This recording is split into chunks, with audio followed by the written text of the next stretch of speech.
Eh, Gi, kamu tahu chargerku nggak? Lah, nggak tahu. Tadi kamu taruh mana, Laura? Oke. Charger kamu mana sih?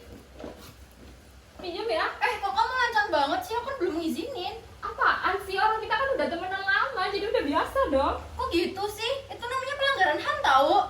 Hah? Ini doang pelanggaran HAM? Asal kamu tahu ya, pelanggaran HAM tuh bukan cuma pembunuhan, tapi pelanggaran privasi juga pelanggaran HAM. Apaan sih? Cuma gitu doang? Pelanggaran HAM? Pinjam HP-nya bentar dong. Apaan sih? Kamu kok main-main ribet aja? Gak punya sopan santun banget. Apa sih? Lagi kan udah biasa. Aku pinjam HP kamu, lagi juga temen sendiri. Tiga.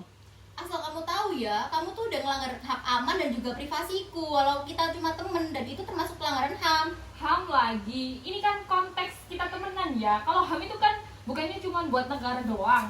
Nih, aku kasih tahu. Mana? Nih, hak asasi manusia itu berlaku di mana aja, termasuk di lingkungan pertemanan juga. Nah, di Indonesia juga punya dasar hukumnya, yaitu Undang-Undang Dasar Negara Republik Indonesia pada tahun 1945 tentang pasal 28A sampai dengan 28J. Nih, baca nih, tentang hak asasi manusia. Itu bagian dari dinamika Undang-Undang Dasar 1945 yang terus berkembang sesuai dengan kebutuhan zaman. Kamu gak boleh dong langgar privasi-privasi apa kayak gitu. Ya ampun Gi, aku minta maaf ya, maaf banget. Aku kira tuh cuma kayak hal biasa aja, ternyata juga ada aturan dan konstitusinya juga. Oke, aku maafin deh. Buat kamu evaluasi juga ya, biar nanti kamu bisa saling menghormati hak orang lain, biar kamu nggak melanggar hak asasi manusia. Nah, kita mulai dari hal-hal kecil aja nih, kayak contohnya aturan pertemanan gini, biar kita punya rasa saling empati dan juga rasa peduli ke privasi orang lain, biar kita tahu tentang hak asasi manusia gitu. Oke, kamu maafin aku kan? Oke. Hormati hak orang lain, pahami hak asasi manusia di lingkungan sekitar. Belajar HAM itu gampang, mulai dari sekarang. Berikut penjelasan mengenai dinamika pemberlakuan Undang-Undang Dasar 1945. Pada awal kemerdekaan, Undang-Undang 1945 pertama kali diberlakukan dengan sistem pemerintahan presidensial dan dalam praktiknya masih terdapat banyak penyimpangan. Dan juga presiden memiliki kekuasaan yang sangat besar. Pada tahun 1949, Indonesia menggunakan konstitusi RIS sebagai hasil dari konferensi meja bundar. Bentuk negara berubah menjadi negara serikat dan sistem pemerintahan yang digunakan adalah parlementer. Pada masa ini, Undang-Undang 1945 tidak berlaku sementara, namun hanya berlangsung dalam waktu singkat. Setelah RIS dibubarkan, Indonesia kembali menjadi negara kesatuan dan menggunakan Undang-Undang Dasar Sementara 1950.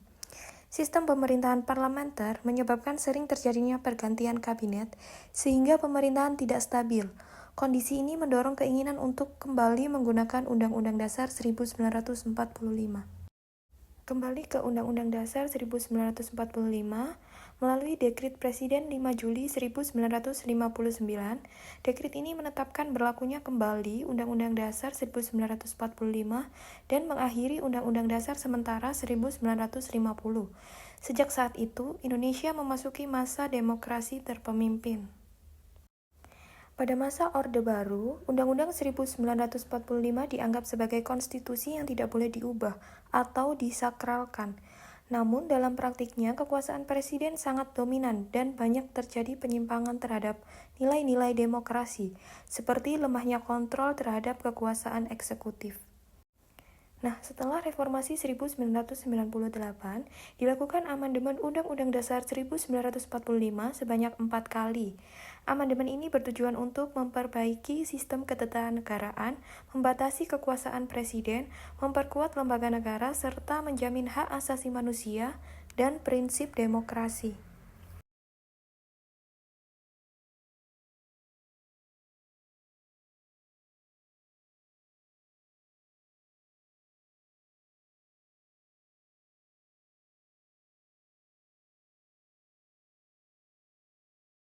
Berikut adalah pengertian hak dan kewajiban. Hak adalah segala sesuatu yang dimiliki warga negara yang harus dihormati dan dilindungi. Sedangkan kewajiban adalah tanggung jawab warga negara untuk mentaati aturan, menjaga ketertiban, dan menghormati hak orang lain. Keduanya saling terkait dan sangat penting untuk terciptanya kehidupan sosial yang adil. Selanjutnya adalah kasus pelanggaran hak. Pelanggaran hak dapat terjadi jika seseorang atau kelompok menghalangi hak orang lain, misalnya hak atas pendidikan, kebebasan berbicara, atau hak atas perlindungan diri. Kasus ini biasanya menimbulkan ketidakadilan dan juga konflik sosial. Sedangkan pengingkaran kewajiban terjadi ketika warga negara tidak melaksanakan tanggung jawabnya, misalnya tidak membayar pajak, merusak fasilitas umum, atau melanggar peraturan lingkungan. Yang selanjutnya adalah dampak pelanggaran hak. Pelanggaran hak dapat menimbulkan ketidakadilan, diskriminasi, dan juga hilangnya rasa aman. Masyarakat yang tidak peduli terhadap hak orang lain beresiko menimbulkan konflik sosial dan mengurangi kualitas hidup bersama.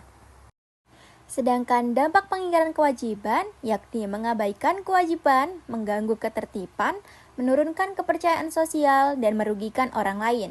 Contohnya, membuang sampah sembarangan dapat merusak lingkungan dan juga menimbulkan masalah kesehatan. Kenapa sih kesadaran warga negara itu penting? Karena kesadaran warga negara membantu mencegah pelanggaran hak dan juga pengingkaran kewajiban. Warga yang sadar akan hak dan kewajibannya mampu menjaga harmonisasi sosial dan menciptakan lingkungan yang adil. Upaya pencegahan di lingkungan sekitar. Warga dapat mencegah pelanggaran hak dengan menghormati hak orang lain, mengikuti aturan, dan mengedukasi teman atau tetangga. Mulai dari hal sederhana seperti tidak merusak fasilitas umum sudah termasuk sebagai upaya pencegahan. Kesimpulan dari video ini memberikan edukasi tentang hak dan kewajiban di sekolah, komunitas, atau keluarga, membantu mencegah pelanggaran. Sosialisasi rutin dapat meningkatkan kesadaran kolektif di lingkungan masyarakat.